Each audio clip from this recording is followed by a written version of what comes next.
Bonjour et bienvenue dans cette vidéo sur les propositions d'orthographe. Pour commencer, qu'est-ce qu'une proposition d'orthographe? Qu'est-ce que nous entendons par là? Une proposition d'orthographe est une description du fonctionnement de l'orthographe d'une langue donnée. Elle comprend toutes les décisions que les parties prenantes ont prises et sur lesquelles elles se sont mises d'accord. C'est un outil utile pour les personnes qui ont des questions sur les lettres, les limites de mots ou d'autres choses. En général, il n'est pas utilisé pour enseigner aux nouveaux alphabétisés. Les syllabaires s'en chargent. Mais il sert de référence à ceux qui savent déjà lire. Et une proposition d'orthographe n'est pas une publication technique comme un article de revue spécialisée, n'est-ce pas? Tout à fait.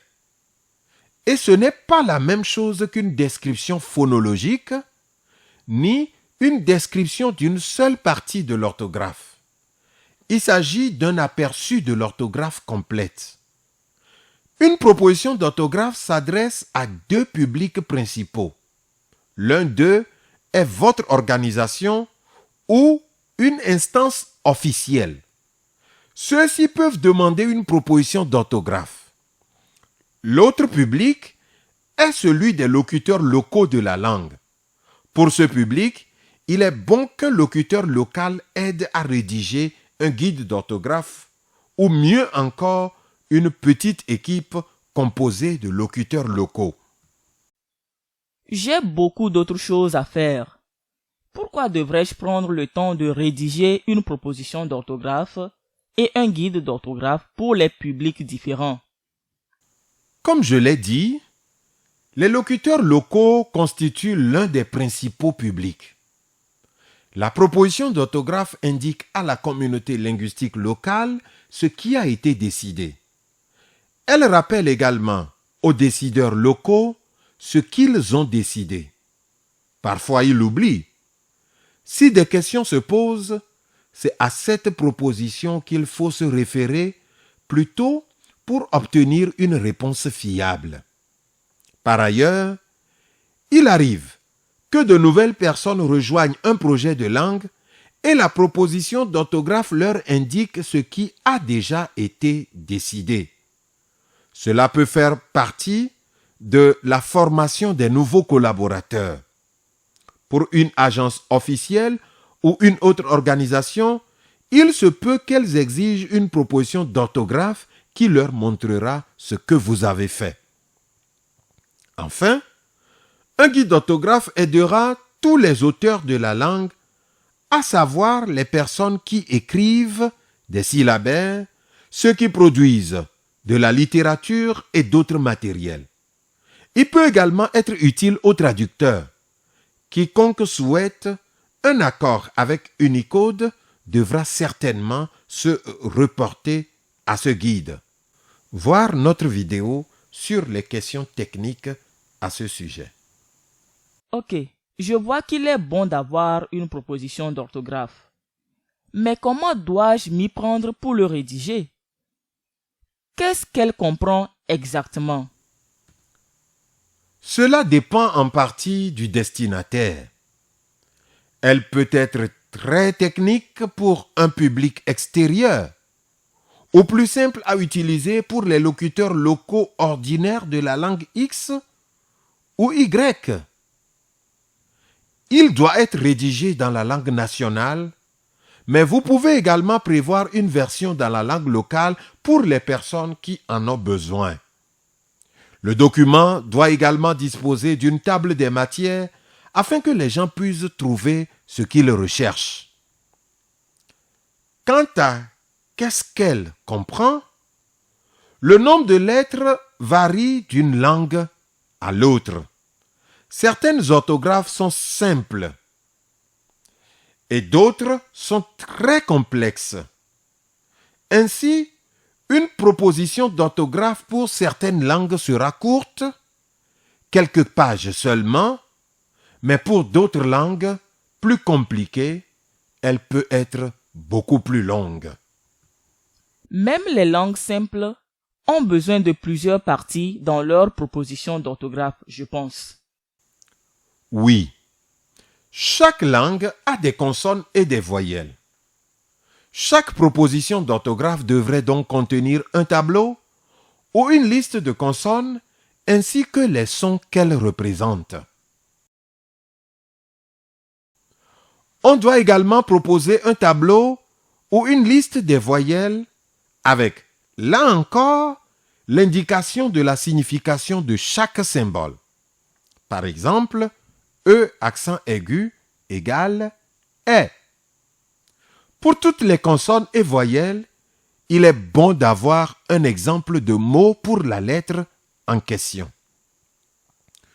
Une façon d'aider les gens à comprendre est d'écrire « Cette langue utilise », tout comme le français ou quelle que soit la langue nationale. Ou bien, on pourrait diviser les lettres comme suit. Les lettres suivantes sont les mêmes qu'en français. Et les lettres suivantes ne figurent pas dans l'alphabet du français. Ou encore, ces lettres sont utilisées différemment en français. Si la langue nationale n'est pas le français, comparez bien sûr les lettres à celles de cette langue et non pas au français. On peut également comparer l'orthographe de la langue en question à celle d'une langue bien connue. Le swahili, le dioula, le wolof, le lingala, etc. Si la langue présente une plus grande variété de sons, on peut avoir des sections séparées pour les sons modifiés ou complexes. Ok, chaque langue a des consonnes et des voyelles. Y a-t-il autre chose que possèdent toutes les langues? En fait, non. Presque toutes les langues ont des coupures de mots, bien que certaines n'en aient pas. Pour la plupart des langues, la proposition d'orthographe devrait donc comporter une section indiquant quand joindre et quand ne pas joindre les mots. Par exemple, illégal, pas légal. Voir la vidéo sur les limites de mots pour savoir comment les traiter. En outre, presque toutes les langues ont des règles pour les majuscules et la ponctuation. Voir notre vidéo à ce sujet. Les gens se disputent à propos de ces sujets. Il faut donc inclure cette section. Pour certaines langues, les consonnes et les voyelles ne changent pas. Mais dans d'autres langues, les voyelles et les consonnes peuvent être supprimées ou ajoutées ou modifiées d'une autre manière. Différentes modifications peuvent subvenir. Par exemple, disons que cou et assis signifie manger. Dans le langue courant, on dit kwasi. Faut-il l'écrire K-U-A-S-I ou K-W-A-S-I? Pour savoir quand on doit montrer ces modifications dans l'orthographe, consultez la vidéo sur les niveaux phonologiques. Il y a un grand domaine dont nous n'avons pas encore parlé. Le ton et comment l'indiquer dans une orthographe. Oui, c'est vrai. Plus de la moitié des langues du monde sont tonales. Nous avons 3 vidéos sur le ton lexical, le ton grammatical et autres enjeux de la tonalité. Certaines langues, même si elles sont tonales, n'ont pas besoin de marquer le ton dans leur orthographe. Mais de nombreuses langues doivent le faire. Ces vidéos vous aideront à décider si l'on doit marquer le ton ou non et le cas échéant, comment le faire. Si vous travaillez dans une langue tonale, la proposition d'orthographe doit contenir quelque chose sur les tons. Même si l'on décide de ne pas marquer le ton, il faut indiquer dans la proposition d'orthographe que le ton ne sera pas marqué et en expliquer les raisons. Mais si le ton est marqué, on doit l'expliquer dans la proposition d'orthographe. Faites-le pour le ton lexical et le ton grammatical. Pour toutes les consonnes, voyelles et le ton, on doit donner des exemples. Il serait également utile de disposer d'un court texte, voire d'une histoire qui montrerait comment toutes ces choses fonctionnent concrètement. Oui, quelques paragraphes qui illustrent l'utilisation de l'orthographe peuvent aider les gens à comprendre comment cela fonctionne. Une proposition d'orthographe doit absolument inclure tous les sujets ci-dessus s'ils concernent la langue. Il y a d'autres éléments qui ne sont pas aussi importants, mais qu'il peut être utile d'inclure aussi. De quel genre de choses s'agit-il? Pour de nombreuses langues, des notes sur la grammaire ou des parties de la grammaire seront utiles. Comment écrire les différents temps de verbe? Les pronoms s'associent-ils ou non au verbe?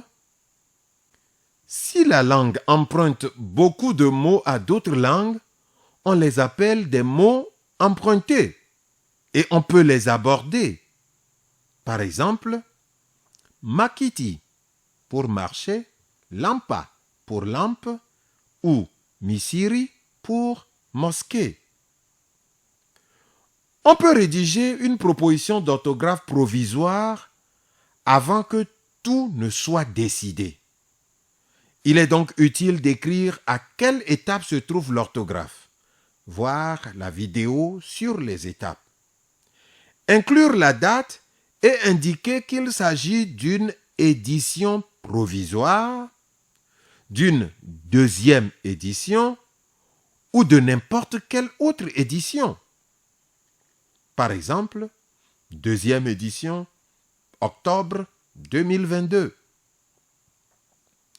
Pour certaines langues, quelqu'un d'autre a proposé une orthographe il y a de nombreuses années. Votre orthographe est différente de celle-ci, bien sûr.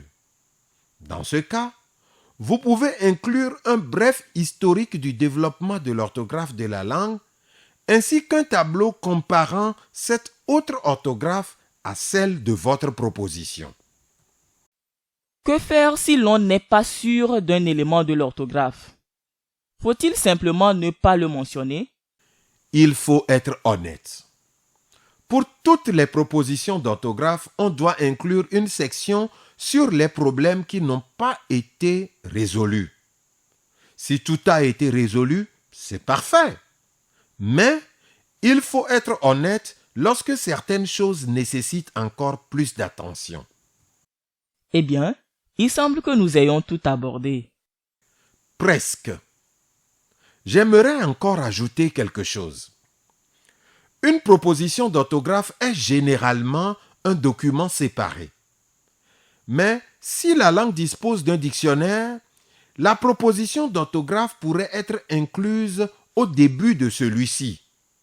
Ainsi, les personnes qui consultent le dictionnaire se posent une question sur la façon dont un mot est écrit. La réponse se trouve dans le même livre. Mais, même si le dictionnaire contient un tel guide orthographique, il est bon d'avoir aussi une proposition d'orthographe séparée.